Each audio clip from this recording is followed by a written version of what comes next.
Obviously, there's a lot of deep dish pizza in Chicago already, but up here in Edgewater, George Bumbaris is taking a very different approach. Part of it is his longer fermentation for his dough, at least 2 days, but the more important aspect is how he bakes it. George Bumbaris loves deep dish pizza so much, he figured he'd bring another option to our deep landscape by opening George's Deep Dish in Edgewater a few weeks ago. Well, there wasn't a good one in the area, so I decided to open one up.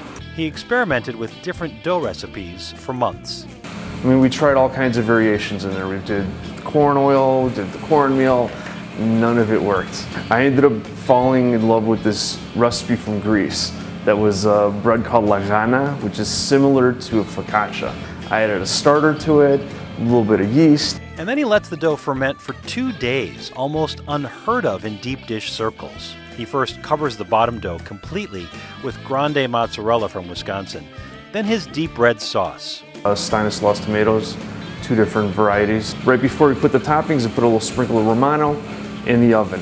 I do not put any additional herbs in the sauce whatsoever. If you opt for sausage, like me, they will be slightly par-cooked and enormous, by the way. The par-cooking is necessary since he bakes at a much lower temperature than most. We don't bake at a high temperature. It's closer to 400, 425, 450. I started on the lower chamber, finished on the top chamber. When it first goes in there, the bottom gets super crispy, while the top just slowly bakes. And then I move it to the top chamber where the top finishes. The result is a pizza with structure and heft, chewy interior crumb, and a bottom that's riddled with coarse cornmeal. And firm, no utensils necessary.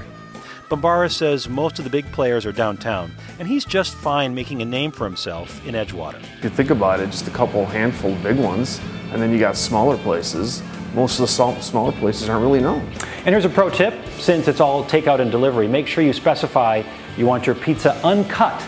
That will prevent the bottom crust from getting soggy. Hope you enjoyed today's video, everybody. Please subscribe, and we'll see you next time.